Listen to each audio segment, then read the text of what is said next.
Good afternoon बच्चों।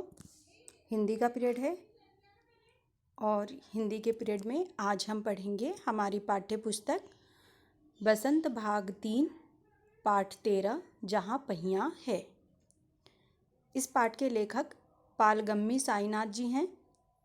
इनका जन्म 1957 में मद्रास में हुआ था। लेखक का नाम पालगम्मी साईनाथ, जन्म 1957 और जन्म स्थान मद्रास।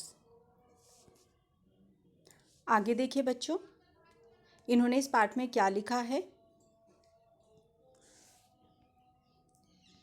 जहाँ पहिया है पाठ के लेखक पालगम्मी साईनाथ जी हैं। पालगम्मी साईनाथ जी इस लेख के द्वारा एक साइकिल आंदोलन की बात करते हैं बच्चों, जो तमिलनाडु के क्षेत्र में प्रसिद्ध जिले में किस तरह से महिलाओं के द्वारा साइकिल के पहिए को एक आंदोलन का रूप दिया गया था और किस तरह से वह स्वतंत्र होती हैं। मतलब ये ऐसा गांव था तमिलनाडु का जहां पर महिलाओं को स्वतंत्रता का अधिकार नहीं था। वो स्वतंत्र रूप से अपने सारे काम नहीं कर सकती थीं। तो उन्होंने इस साइकिल के जरिए अपने आप को स्वतंत्र किया। और वो किस तरीके से किया?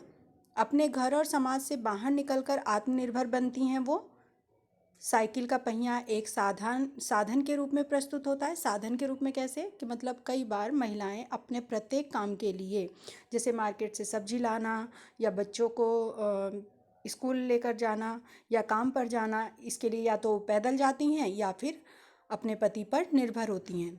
तो इस तरह की निर्भरता को उन्होंने कम करने के लिए क्या किया बच्चों? उन्होंने साइकिल चलाना सीखा। बच्चों, गांव में अभी भी लड़कियां अगर साइकिल चलाती हैं तो उसको अच्छा नहीं मानते, मतलब लोग बड़े आश्चर्य से देखते हैं।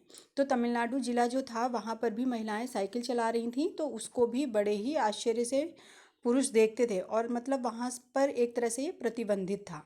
तो साइकिल का पहिया एक साधन के रूप में प्रस्तुत होता है इस पाठ में, जिन्होंने उनको स्वतंत्रता प्रदान की। इसका उपयोग होता है और एक बहुत ही बड़े आंदोलन के रूप में, जहाँ पर पुरुष प्रधान समाज में पहले स्त्रियों को किसी भी तरह की स्वतंत्रता नहीं थी बच्चों, कोई भी काम करने की या घर से बाहर जाकर कमाने की। लेकिन इस पहिए के ही द्वारा उनमें आत्मनिर्भरता जागी। आत्मनिर्भरता कैसे जागी बच्चों?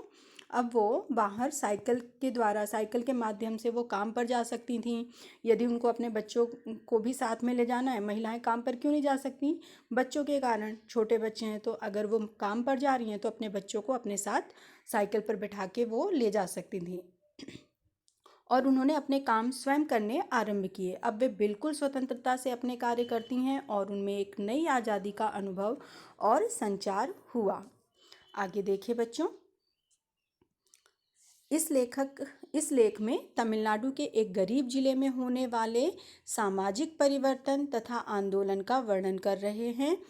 लेखक के अनुसार लोग रूढ़ियों से मुक्त होने के लिए रास्ते चुनते हैं। मीन्स जो बुराइयां, जो कमियां होती हैं उनसे स्वतंत्र होने के लिए, मुक्त से मतलब होता है स्वतंत्र होने के लिए लोग कोई ना कोई रास्ता, कोई ना कोई उपाय, कोई ना कोई मार्ग चुनते हैं। कई बार वे बहुत अजीब होते हैं, जैसे इस जिले में अपनी पहचान प्रदर्शित करने के लिए साइकिल का चयन किया गया। वहाँ नवसाक्षर लड़कियाँ, नवसाक्षर का मतलब होता है जिन्होंने अभी अभी पढ़ना लिखना सीखा हो। तो जो नवसाक्षर लड़कियाँ हैं, महिलाएं हैं, वो साइकिल चलाती हैं। लेखक के अनुसार साइकिल चलाने संबंधी इस आंदोलन ने महिलाओं के न सिर्फ आर्थिक पक्ष को मजबूत किया, बल्कि उनके अंदर एक नए आत्मविश्वास का भी संचार किया। आत्मविश्वास मीन्स सेल्फ कॉन्फिडेंस। अब वो अपने हर छोटे बड़े काम के लिए, ये नहीं कि अपने घर के पुरुषों पर ही आत्मनिर्भर हों, वो अब छोटे मोटे कार्य अपने जो हैं स्वयं भी कर सकती थीं। तो इस तरह क्या आर्थिक पक्ष मजबूत हुआ, मतलब वो काम पर जा सकती थीं और कॉन्फिडेंस, आत्मविश्वास का भी उनके अंदर संचार हुआ। संचार का मतलब होता है विकसित होना, जागृत होना। ओके, आई होप आप लोग को इस चैप्टर का, इसमें आप क्या पढ़ने वाले हैं ये समझ में आ गया होगा। ओके।